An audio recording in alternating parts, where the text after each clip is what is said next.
इसके बाद फंक्शन देखते हैं। Tamping machine measures the existing track parameters and lift it to enable correction of the cross level and alignment. To achieve target or predetermined parameter values with an aim to improve the track geometry.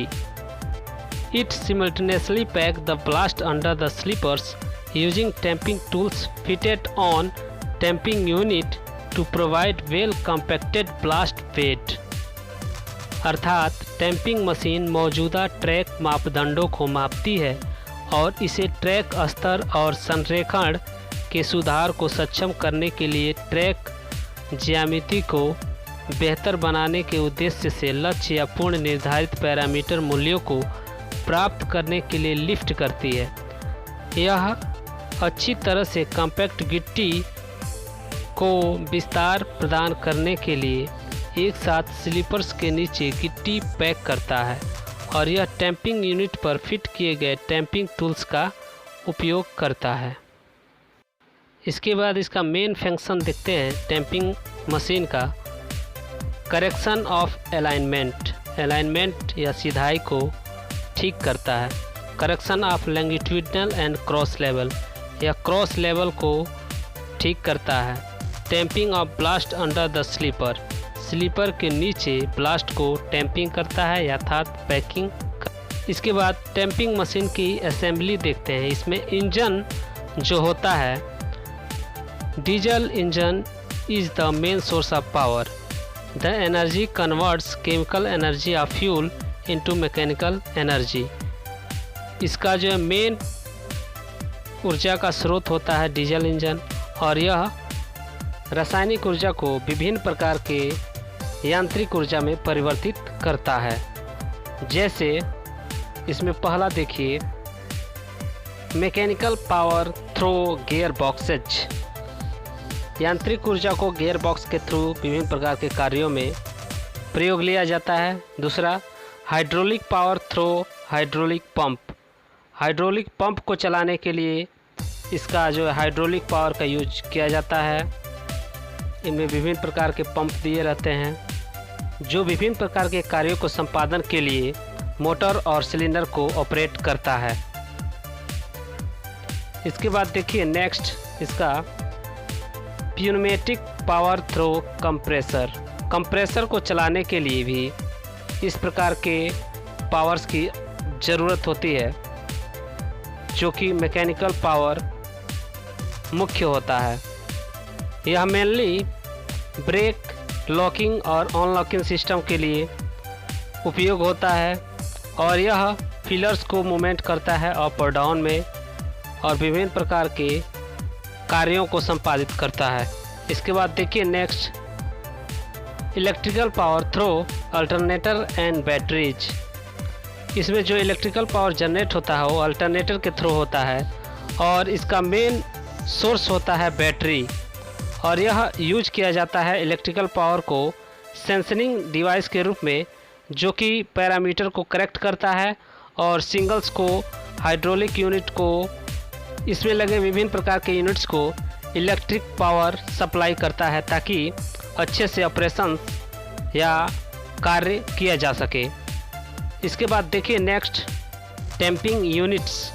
इसमें पहला tamping bank, centre pin, big tamping arm, big squeezing cylinder, guide rod, oil bath, plate guard, clapper cylinder, squeezing plate, small squeezing cylinder, small tamping arm और tamping tools इत्यादि मौजूद हैं जो विभिन्न प्रकार के नंबरों से इसमें दर्शाए गए हैं।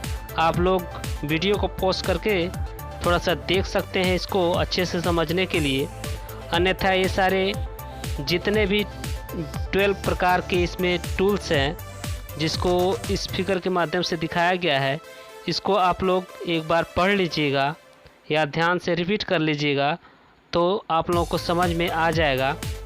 इसके बाद देखते हैं नेक्स्ट, टैंपिंग मशीन के बाहरी आवरण को, जिसमें देखिए वर्किंग डायरेक्शन को ऊपर दर्शाया गया है।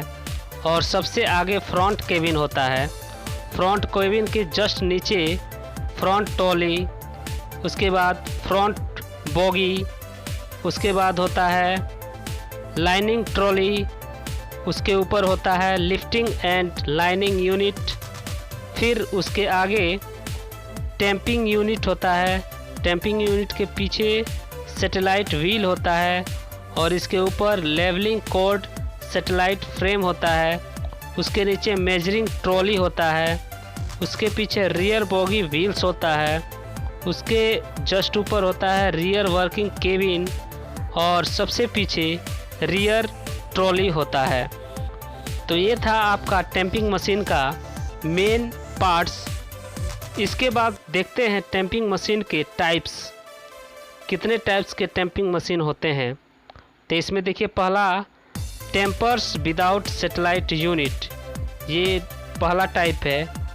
इसमें the tamping unit and the lifting cum lining unit are mounted on the main frame of the machine itself. The machine moves the stops at every slipper for lining, leveling and tamping. 1 to 2 slipper can be tamped simultaneously in one operation. Following machines fall in this category. अर्थात इस प्रकार के machine में जो lifting और lining units होते हैं वह मेन फ्रेम में स्थित होते हैं, जो कि मशीन में सिचुएटेड होते हैं। और इस प्रकार के मशीन प्रत्येक स्लीपर का लाइनिंग, लेवलिंग और टैंपिंग करने के लिए रुकता है और मूव करता है। तो इसमें ए है ड्यूमेटिक, जो कि प्लेन ट्रैक टेम्पर होता है। इसमें 4 प्रकार के होते हैं। 832 duomatic Plasser India, 832C duomatic Plasser India, 832 WST with flat car Moscow Russia model, और उसके बाद VPR 2M without flat car, ये भी रसिया मॉडल होते हैं। इसके बाद देखते हैं इसका नेक्स्ट बी यूनिमेट अर्थात पॉइंट एंड क्रॉसिंग टेम्पर। इसमें 3 प्रकार के होते हैं। 8275 Unimat Plasser India, 8275 3S Unimat Plasser India with arrangement only for lifting and third rail. इसके बाद तीसरा इसमें का 8475 4S Unimat Plasser India with arrangement for lifting and packing under the third rail।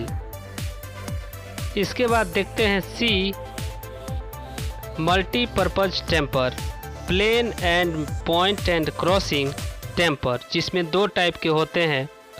पहला यूनिमेट कॉम्पैक्ट अर्थात MPT Plasser India, दूसरा Unimat compact split head MFI Plasser India. इसके बाद दूसरा है टेम्पर विथ सैटेलाइट यूनिट। इस प्रकार के मशीन में सैटेलाइट यूनिट टेम्पर के साथ प्रोवाइड होते हैं, जो कि विभिन्न प्रकार के कार्यों को संपादित करते हैं।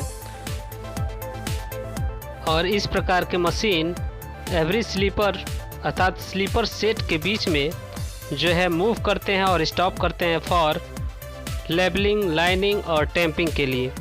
और इस प्रकार के मशीन में ट्विस्ट करेक्शन का भी कंपोनेंट्स अवेलेबल होते हैं।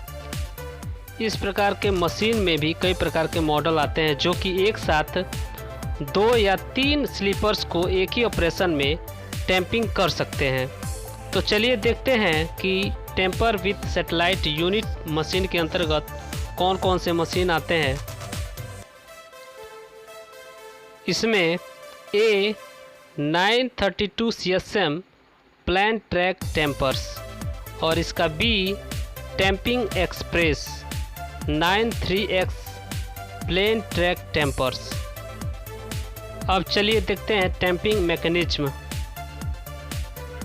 टैंपिंग मैकेनिज्म में एक फिगर मैं आपको दिखा रहा हूँ, जिस पे इसके जो टैंपिंग टूल्स होते हैं वे स्क्वीजिंग फोर्स के द्वारा कंपन करते हैं और कंपन करने के बाद जो 15 से 20 mm स्लीपर के नीचे अर्थात ब्लास्ट में जा कर के ब्लास्ट को स्क्वीजिंग करके अंदर की तरफ फोर्स करते हैं, जिससे जो है स्लीपर के नीचे ब्लास्ट टाइट हो जाता है, टाइट पैक हो जाता है। इसके बाद देखिए टैंपिंग पैरामीटर्स के बारे में देखते हैं। इसमें type of track and sleeper और स्क्वीजिंग प्रेशर कितना होता है। प्लेन ट्रैक CST9 के लिए 90 से 100 kg पर सेंटीमीटर स्क्वायर। इसी प्रकार से और पैरामीटर्स को आप लोग नीचे पढ़ सकते हैं। इसके बाद देखिए टैंपिंग डेप्थ के बारे में थोड़ा सा जान लेते हैं। यह फ्लैट बॉटम स्लीपर में 15 से 20 mm नीचे तक पैकिंग करता है और मेटल स्लीपर में 22 से 25 मिलीमीटर पैकिंग करता है। इसके बाद वाइब्रेशन, एम्पलीट्यूड एंड फ्रीक्वेंसी की बात करते हैं। इसमें देखिए rate of revolution of vibration shaft 2000 से 2100 RPM होता है रोटेशन पर मिनट, और vibration frequency of tamping tools 33 से 35 हर्ट्ज होता है और एम्पलीट्यूड ऑफ ऑसिलेशन 3 से 5 mm होता है। इसके बाद वाइब्रेशन प्रेशर के बारे में जानते हैं कि टैंपिंग मशीन का कितना होता है। तो यह 150 से 210 kg प्रति सेंटीमीटर स्क्वायर होता है। तो दोस्तों यह वीडियो आप लोगों को बहुत अच्छी लगी होगी, तो प्लीज़ लाइक, कमेंट और शेयर करना ना भूलिए। और ऐसे ऐसे इम्पोर्टेंट चैप्टर्स को, वीडियोज़ को पाने के लिए हमारे चैनल को सब्सक्राइब करके हमसे जुड़ सकते हैं। और जो लोग पुराने वीडियोज़ को नहीं देखे हैं तो हमारे प्लेलिस्ट में जा कर के देख सकते हैं, या फिर आप लोग आई बटन में ऊपर या फिर नीचे डिस्क्रिप्शन बॉक्स में भी उसके लिंक मिल जाएंगे। तो थैंक यू वेरी मच आप सभी दोस्तों का, जो लोग लास्ट तक इस वीडियो को देखें और कमेंट ज़रूर करें। Thank you.